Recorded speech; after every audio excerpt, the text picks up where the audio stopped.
Hi, everyone, and welcome to the Empowering Women in Industry Conference. I hope you're having an uplifting and inspirational day, and I know that you are because Charlie and team truly know how to hashtag be the change. And what a time of change it is. I mean, I think 2020 still has all of our heads spinning for all the gifts it's bestowed upon us. I would have said that word gift sarcastically a few months ago, but I truly believe now that for me, and more of a resilient and opportunistic lens, that 2020 has been a tremendous gift for me. I wholeheartedly believe that your time is now, that we are on the precipice of driving transformational change to make a world that is more equal for all. And I believe women will be on the front lines of that change. My name is Shannon Bumgarner, and today I'm going to reintroduce you to your change superpowers that you may have forgotten that you have. But spoiler alert, women already have these powers in abundance. We just need to remember them and remember to use them. Because I am so hopeful, because I know that women leaders are and will continue to be on the front lines of this change. So I hear you giggling already. It's not that F word, although arguably that F word would apply as well to 2020. Admittedly, I think I've used it a few times myself this year. But I'm talking about fear, that guttural fear that it's paralyzing. It robs you from living your purpose. It makes you question your worth, and it robs the world of all of your beautiful gifts. And this fear shows up in a whole multitude of ways. My personal favorite is fear of failure, and that comes in some of my deeply rooted perfectionism. But it also can be a fear of rejection, fear of not belonging, fear of not being enough. And if I haven't already painted a picture for you, before we move on, I'd like to tell a personal story. So 2020 started off as a rocking, epic, amazing year for me. I was motivated to really go back into self-care, into the gym. I was going to Orange Theory and I felt the best physically I'd felt in a really long time. We won't talk about how long it had been since I was on an exercise regimen. I was really committed and making progress with my branding strategy for my solopreneurship. I was a top candidate for a promotional role at my day job. And I was on the other side of a very deeply emotional and challenging 2019. So in short, I was on top of the world. And then the perfect storm hit. At my day job, we had an organizational transformation that resulted in what seemed like an endless round of layoffs. COVID hit in around mid-March, and I needn't say any more about that. And I had some personal friends with some very deep challenges that I was supporting them through. And how did I respond to that? Well, I got on what I call the adrenaline merry-go-round. I plugged into the 24-hour news cycle because I felt like I needed to be informed.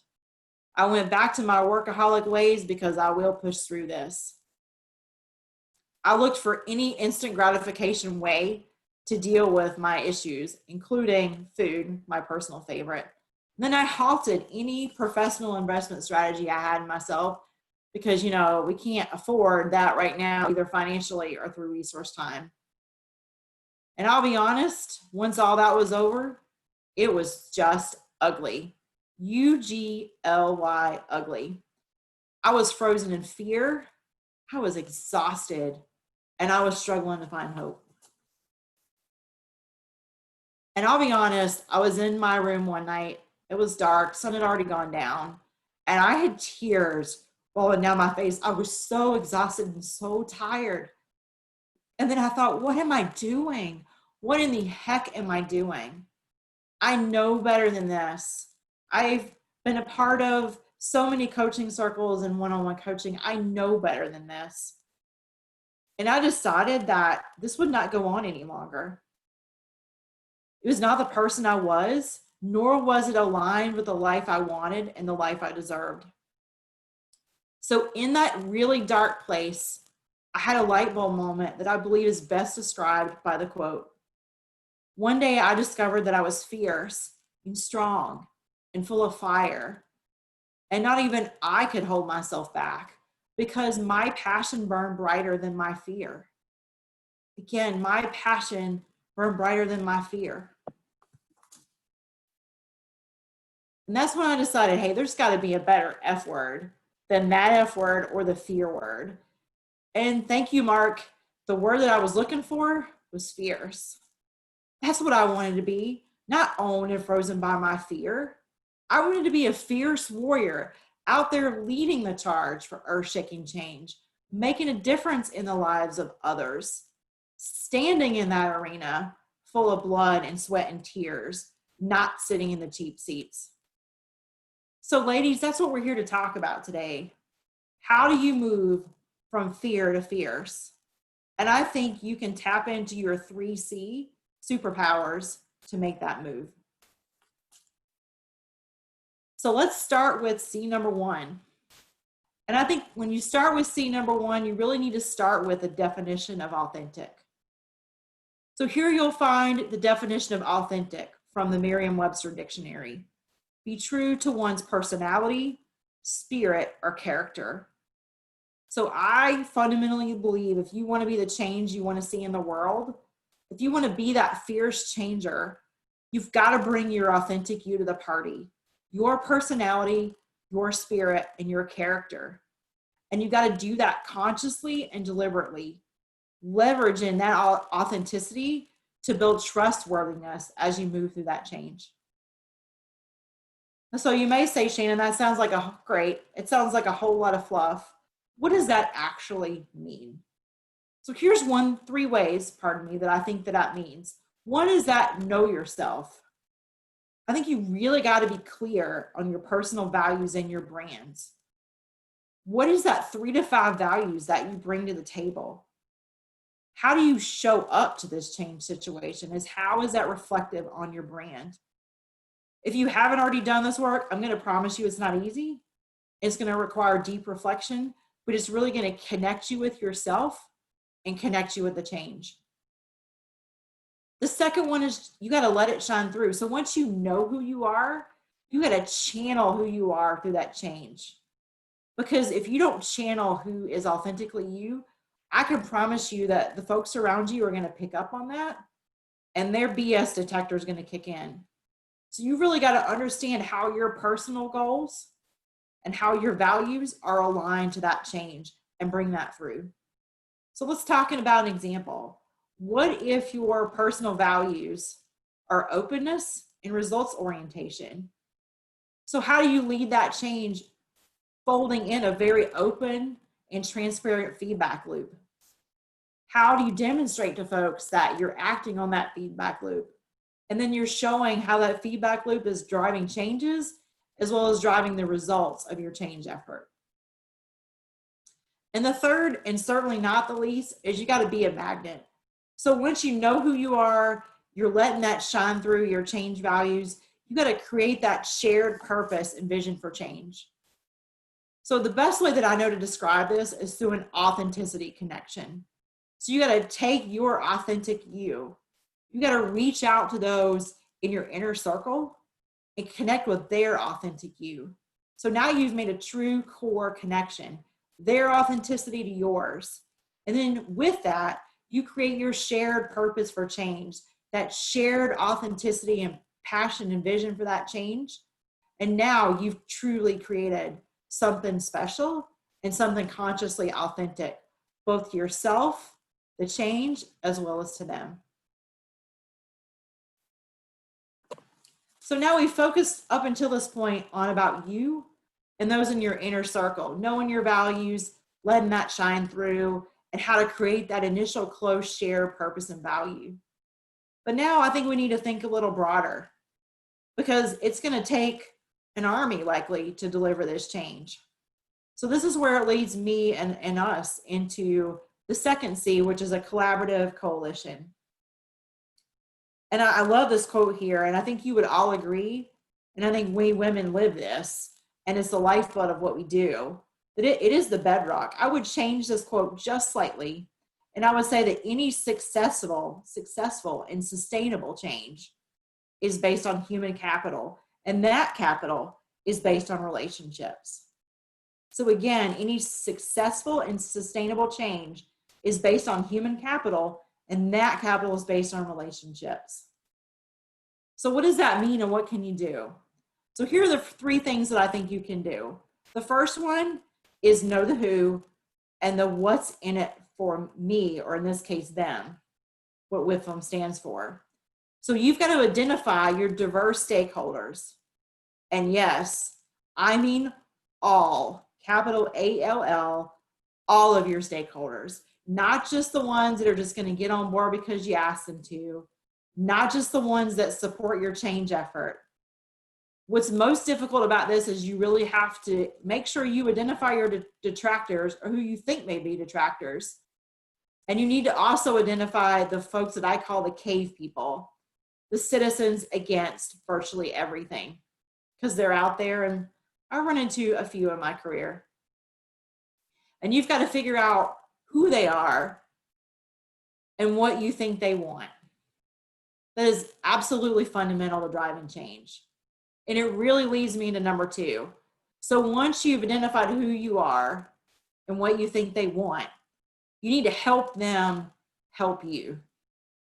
And for me, this comes into taking the first part that we started with and really expanding that into a formalized stakeholder management plan. And in my mind, there are 3 elements of this plan. Once you know who they are and what they want, you need 3 more things. What do you need from them to make this change successful?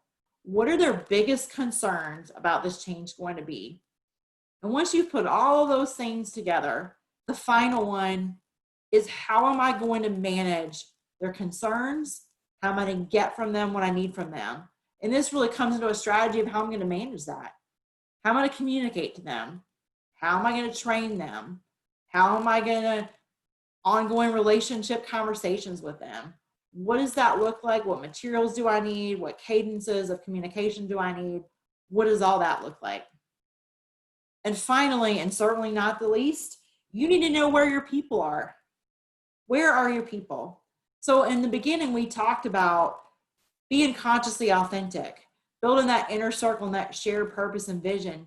Those folks, with potentially others, can be what I call your change cultivators. Those are the folks out in the field that are helping you drive that change. They're helping you out there foster the growth, foster the alignment, foster the support. And they're also, pardon the phrase, canary in a coal mine. So if there's an issue going on, they can either help diffuse it, or if they can't help diffuse it, they can come back to you and say, hey, we have an issue, let's figure out how to resolve it.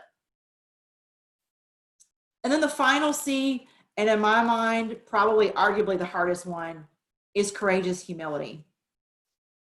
So you may or may not know that I am a huge Brene Brown fan, like probably many of you. But if you're not familiar with her or her work, courage is at the heart and the intention of much of her work. So I think we would be remiss to do C number 3 without starting with her definition of courage. Courage is a heart word. The root of the word courage is cor, the Latin word for heart. One of its earliest forms, the word courage just means to speak one's mind by telling all one's heart. So really, to truly manage change fiercely, we must be forthright with our mind while being vulnerable with our heart. I'm going to repeat that, and you might want to write it down, so I'll speak slowly. We must be forthright with our mind while being vulnerable with our heart. So one of my favorite phrases along the same lines from one of her books called Braving the Wilderness is strong back, soft front, wild heart.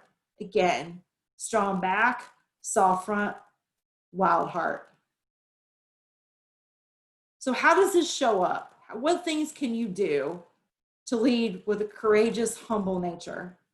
So the first one is actually even hard for me to say, but it's released perfection into the wild. Yeah, I know, you heard me right.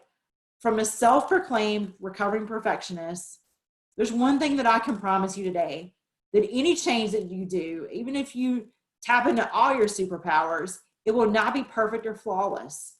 If it is, you did not think or dream big enough. I'm going to repeat that because you need to know this. I can promise that the change will not be perfect or flawless. If it is, you did not think or dream big enough.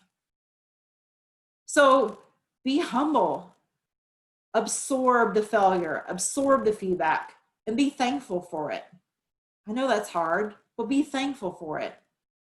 Be accountable, apologize if necessary, and most importantly, move on. With caps, move on.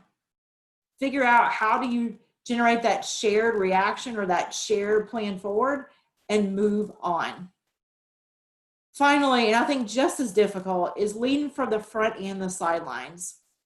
So a little bit of a play on a quote that I really like: lead first and then get out of the way. So what does that really mean? So for me, it means learning how to be the champion and the coach.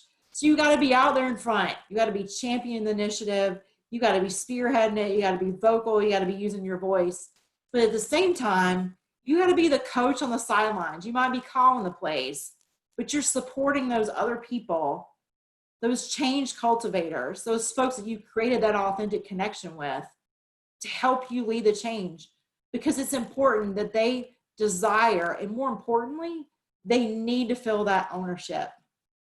And I had to learn to follow this as well. You cannot do it on your own. You will need their help to make your change successful. So I'd like to end with where I started. I told you that I left or walked into 2020 and I was frozen by fear. I was exhausted and struggling to find hope. I will tell you that I really tapped into my 3C superpowers. I was able to lean into my own values of authenticity, courage, and probably most importantly, persistence. I was able to identify key stakeholders in my day job and develop a stakeholder management plan around that to manage those relationships I would need as I moved into that promotional role. I was able to work with a branding coach to figure out my target audience and my side hustle with a plan of how I was going to build credibility and reputation within that audience. Remember that project I told you about? Well, I decided, hey, I can't do it on my own. I've got to be a champion and I got to be a coach. So I empowered my work team to help me drive that short-term implementation, and it really brought me closer to them in a much quicker frame than I believe it would have otherwise. And I also created a culture of Kaizen, or continuous improvement, where failures are expected and welcomed and encouraged, because that's the only way we get better. And then finally, I've been working on an employee engagement plan to continue to develop that authentic connection and continue to make them my change cultivators. And I left that very dark space more engaged, fierce, and hopeful about the change that I will be making, both in my day job, my personal life, and in my solopreneurship. I would like to end with this Brene quote: "There is no greater threat to the critics, cynics, and fearmongers than those of us who are willing to fall because we have learned how to rise." You will be fierce and rise. So I hope you enjoyed today's presentation, and I hope you will be inspired to be fierce and rise. On the slide, you'll find a couple of ways to stay connected with me. One that I'd like to specifically point out is, if you know me, you know I'm a bit of a LinkedIn nerd. And my current project is daily profiling a fierce and courageous female for a full year. So hopefully you will accompany me on this amazing and inspiring journey. Just follow me at #KnowHerStory. So with that, I'd just like to close with: be bold, embrace your fear, and live vulnerably. Thanks, and enjoy the rest of your day.